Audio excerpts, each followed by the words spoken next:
நடிகர் திலகம் டிவி மீண்டும் உங்களை அன்போடு வரவேற்கிறது. ஸோ இன்றைக்கி இந்த பதிவு போடுவதற்கான முக்கிய காரணம், ஹைகோர்ட்டில் இளைய திலகம் அவர்கள் ரெஸ்பாண்ட் பண்ணியிருக்காரு. ஸோ இந்த மாதிரி வீடு தன்னுடைய பெயரில் இருப்பதாக,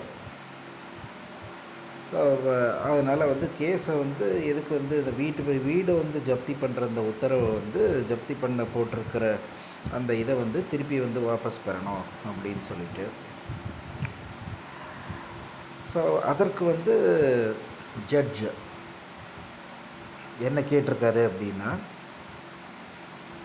நீங்கள் இந்த கேஸை நீங்கள் இந்த இதை செட்டில் பண்ணிவிட்டு நீங்கள் உங்கள் அண்ணன்கிட்டேருந்து அப்புறமா வாங்கிக்கிங்களேன் அப்படின்னு.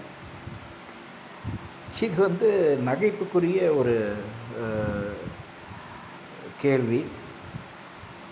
வக்கீலுங்கள்லாம் இப்படி கட்ட பஞ்சாயத்து டைப்பில் பேச ஆரம்பிச்சிட்டாங்க அப்படின்னா, நாட்டில் ஒரு தர்ம நியாயம் அப்படிங்கிறதுக்கே ஒரு இதே இல்லாமல் போயிடும். நீதி நிலைவு நாட்டுறது அப்படிங்கிறதே இல்லாமல் போயிடும். கடன் கொடுத்தவங்க கேஸ் போட்டிருக்காங்க, கடன் வாங்கினவங்க கேஸை இது பண்ணிவிட்டு அவங்க செட்டில் பண்ணுவாங்க. யாரும் செட்டில் பண்ணாமல் ஒன்றும் போகிறதில்ல. அண்டு நடிகர் திலகத்துடைய குடும்பமும் அந்த மாதிரியான ஒரு குடும்பம் கிடையாது. ஸோ எல்லாருக்கும் வர்ற ஒரு பேட் பேட்ச் அவங்களுக்கும் வந்திருக்கு. அதை அவங்க ஹேண்டில் பண்ணுவாங்க. அண்டு யாரையும் ஏமாற்றி இது பண்ணுற ஒரு எண்ணம் அவங்களுக்கு கிடையாது. இது நடிகர் திலகத்தை தெரிந்த எல்லாருக்குமே அது தெரிந்த ஒரு விஷயந்தான். ஸோ இந்த வக்கீல் இந்த மாதிரி அந்த ஜட்ஜு இந்த மாதிரி சொல்லியிருக்கிறது ஒரு தவறான ஒரு முன்னுதாரணம். காரணம் என்னென்னா, இப்போ இதே ஜட்ஜு அவருடைய அண்ணன் கடன் வாங்கியிருக்காங்க.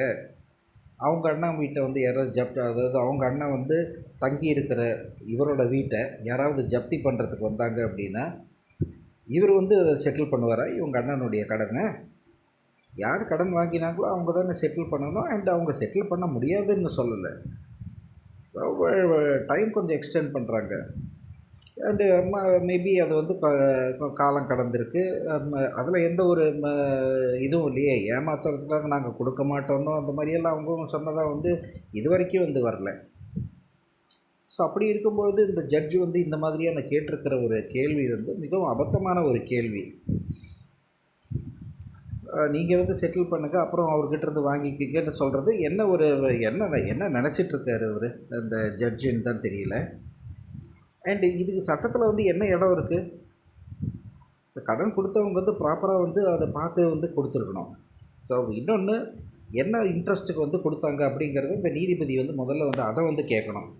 அண்டு அவர் வாங்கியிருக்கிற அந்த ஒரு இன்ட்ரெஸ்ட்டு, அந்த பர்சன்டேஜ் இவங்க கொடுக்கறதுக்கு அக்ரி பண்ணினாலுமே, அவர் ஒரு நான் பேங்கிங் ஃபினான்ஷியல் கம்பெனி வச்சுருக்காரா? அதுக்குண்டான பணம் இந்த மாதிரி ப்ரைவேட் ஃபைனான்ஸ் பண்ணுறதுக்கு உண்டான ஒரு லைசன்ஸ் அவங்க வச்சுருக்காங்களா? அப்படிங்கிறத இவங்க விசாரணைக்கு முதல்ல அதை எடுத்துக்கணும். அண்டு எத்தனை பர்சன்ட் வட்டி, நியாயமாக பேங்க் ரேட் என்னது அப்படின்னு பார்த்து, ஓகே 1-2 ப்ரைவேட் ஃபைனான்ஸ் அப்படிங்கிறதுனால 1 or 2% can be taken. But ஒரு எக்ஸாபிட்டன்ட் இன்ட்ரெஸ்ட் ரேட்டை அவங்க கேட்டிருக்காங்க அப்படின்னா, முதல்ல அவங்கள விசாரணைக்கு உட்படுத்தி, ஸோ இந்த இவ்வளவு இன்ட்ரெஸ்ட்டை எதுக்காக அவங்க சார்ஜ் பண்ணினாங்க, ஆன் வாட் பேசிஸ் அவங்க இவ்வளவு டிமாண்ட் பண்ணுறாங்க அப்படிங்கிறத முதல்ல அது எக்ஸ்ப்ளனேஷன் கொடுக்கலங்கிறது அது அடுத்த விஷயம். முதல்ல இதை தான் இந்த ஜட்ஜு கேள்வி கேட்டிருக்கணுமே தவிர, நீங்கள் அவருக்காக நீங்கள் பண்ணது அதை ஒரு ரிக்வெஸ்ட்டாக அவர் கேட்கலாம். இந்த மாதிரி ஒரு நிலைமை இருக்குது, ஸோ நீங்கள் மனமும் கொஞ்சம் ஹெல்ப் பண்ணினீங்க அப்படின்னா, சம்மந்தப்பட்டவங்களும் உங்ககிட்ட இந்த சம்மந்தப்பட்டவங்களுக்கு நீங்கள் செட்டில் பண்ணினீங்க அப்படின்னா அது 2 பேருக்குமே ஒரு இது தானே, உங்களால் ஹெல்ப் பண்ணக்கூடிய ஒரு சுச்சுவேஷனில் நீங்கள் இருக்கீங்களா அப்படின்னு ஒரு ரிக்வெஸ்ட் கேட்கலாமே தவிர, நீ கொடுத்துட்டு அவங்கக்கிட்டேருந்து அப்புறமா நீ வாங்கிக்கிய அப்படின்னு கேட்குறதெல்லாம் அதிக பிரசங்கித்தனம். இது ஜட்ஜு அப்படிங்கிற ஒரு பதவியை வச்சுக்கிட்டு ஏன் இந்த மாதிரியெல்லாம் இவங்க கேள்வி கேட்குறாங்கன்னு தான் தெரியல. எவ்வளவோ கேஸுகள், கொலை கேஸு, கொள்ளை கேஸு, ஏமாத்து கேஸு, எவ்வளவோ நில அபகரிப்பு கேஸு, இதெல்லாம் தேங்கி இருக்குது இந்த ஹைகோர்ட்டில்.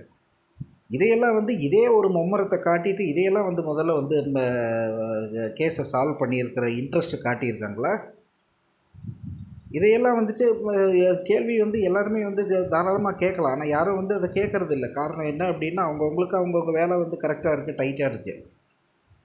ஸோ அதனால் வந்து நீதிபதி ஸ்தானத்தில் உட்காந்துருக்கிறவங்க இது மாதிரியான கேள்விகளை எல்லாம் வந்து கேட்டுட்டு மற்றவங்கள வந்து எரிச்சல் மூட்டக்கூடாது.